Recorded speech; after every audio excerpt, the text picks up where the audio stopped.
Middle east में Israel को घेरने के लिए ईरान ने उसके चारों तरफ एक बहुत बड़ा जाल बिछाया है, जिससे निकलना नेतन्याहू के लिए नामुमकिन सा है।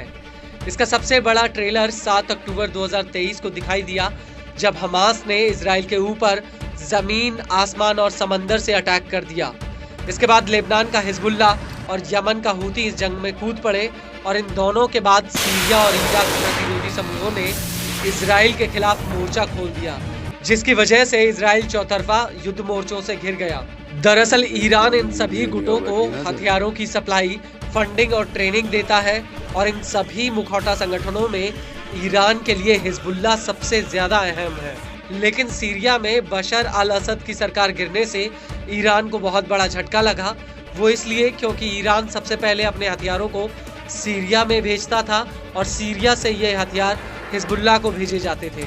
लेकिन असद की सरकार जाने के बाद हिजबुल्ला की सप्लाई लाइन पूरी तरह से ठप हो चुकी है और ईरान के लिए हिजबुल्ला का कमजोर होना मानो खुद ईरान का कमजोर होने के बराबर है। और अब इसी कड़ी में एक बहुत बड़ा खुलासा हुआ है। वो ये है कि अब ईरान हिजबुल्ला को हथियार सप्लाई करने के लिए एक सीधा एयर कॉरिडोर बनाने पर विचार कर रहा है। इसके बनने से हिजबुल्ला को फिर से हथियारों की सप्लाई शुरू हो जाएगी। इस कॉरिडोर को बनाने को लेकर तेहरान में हिजबुल्ला के साथ बातचीत भी चल रही है, जिसकी वजह से पश्चिमी देशों की चिंता बढ़ गई है। पश्चिमी देशों को आशंका है कि सीरिया से अपनी सप्लाई लाइन खोने के बाद ईरान एयर कॉरिडोर के जरिए हिजबुल्ला को हथियार भेजने की कोशिश कर सकता है।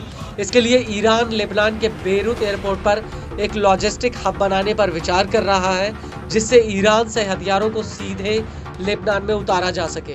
वहीं दूसरी तरफ इजराइल का कहना है कि अगर ऐसा होता है तो हिजबुल्ला के साथ युद्ध विराम समझौता टूट सकता है, और अगर ऐसा हुआ तो इससे इजराइल और हिजबुल्ला के बीच युद्ध की आग फिर से भड़क जाएगी। और इजराइल का ये भी कहना है कि वो लेबनान में युद्ध विराम को पूरी तरह से लागू करेगा और अगर जरूरत पड़ी तो इसे ताकत के साथ लागू भी करवाएगा।